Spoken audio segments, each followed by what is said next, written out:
Olá, tudo bem com vocês? Sejam bem-vindos a mais um vídeo aqui do nosso canal. Meu nome é Laender e hoje nós vamos falar sobre aquela sua medida acumulada que você insiste em dizer que o resultado está errado e eu vou provar para você que não está. Quer saber sobre o que eu estou falando? Então já deixa o seu like aí no vídeo, se ainda não está inscrito no canal, inscreva-se, ative o sininho das notificações para não perder nenhuma novidade. Agora nós estamos falando aqui toda segunda e quinta-feira sobre Power BI.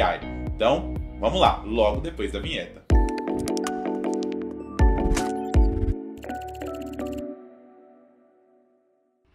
Então eu já estou aqui com o nosso arquivo de acumulado. Nós temos duas medidas aqui no nosso visual. Soma de vendas e tem uma quantidade de clientes. A soma de vendas, vocês podem ver que é a somatória da coluna total na tabela vendas, ok? E agora eu tenho também aqui a minha medida de quantidade de clientes, que é a contagem distinta, que você pode ver aqui, da coluna de cliente da tabela vendas. Então com isso eu consigo saber quantos clientes eu tive em um determinado período e qual a soma de vendas naquele mesmo período. Porém, agora nós vamos calcular o acumulado dessas duas medidas. Eu quero acumular os valores dentro do ano.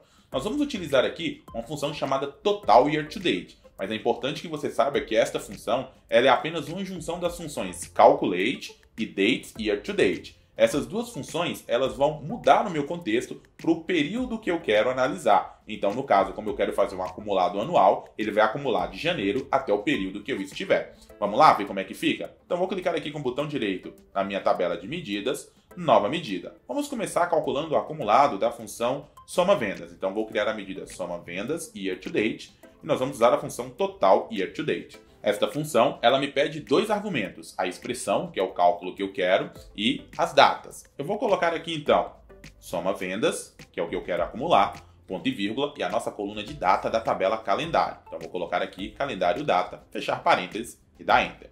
Agora eu vou puxar aqui a minha medida para o meu visual.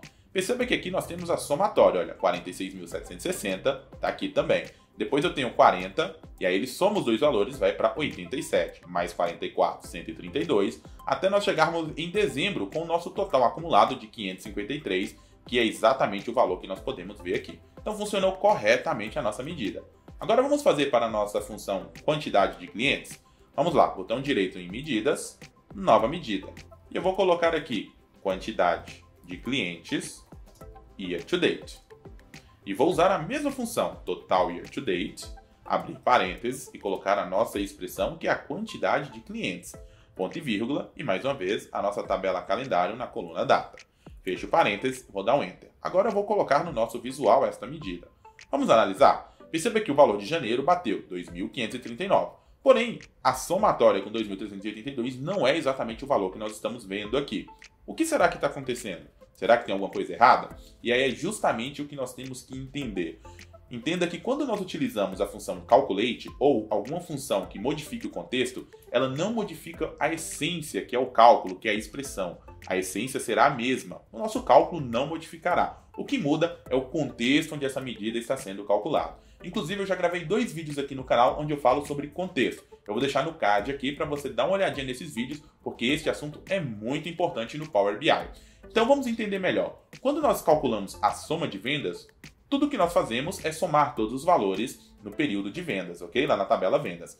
Então, quando eu acumulo o valor, nós estamos mudando o contexto, ou seja, em fevereiro, ao invés de somar apenas os valores de fevereiro, como eu quero acumulado anual, ele vai somar os valores de janeiro e fevereiro. E dentro daquele período de janeiro e fevereiro, quando ele soma todos os valores, ele encontra a somatória dos valores de janeiro mais fevereiro. Nada mais do que certo. Porém, quando nós utilizamos a função quantidade de clientes, o nosso cálculo, a nossa essência, é entender a contagem distinta que ele faz. Ele conta quantos clientes diferentes tem dentro daquele período. Então, em janeiro, nós tivemos 2.539. Porém, quando nós fazemos o acumulado, nós estamos mudando o contexto, ou seja, o período analisado. Então, em fevereiro, ele modifica o nosso contexto para verificar o período de janeiro a fevereiro. Nesse período de janeiro a fevereiro, se um cliente foi na minha loja em janeiro e foi também em fevereiro, ele será contado apenas uma única vez, porque a nossa essência é a contagem distinta. E é isso que a gente precisa entender quando modificamos o contexto apenas muda e não o nosso cálculo, a contagem continua sendo distinta.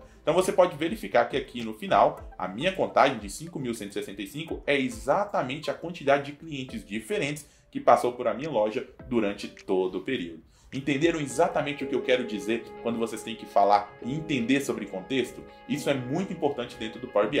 Espero que esse assunto entre na sua cabeça, que você possa criar medidas muito mais elaboradas utilizando o DAX. Então, mais uma vez, se você gostou desse vídeo, deixa o seu like aí para que esse conteúdo possa chegar a mais pessoas e elas possam se desenvolver dentro do Power BI. A gente se encontra no próximo vídeo. Um grande abraço e até lá. Tchau, tchau.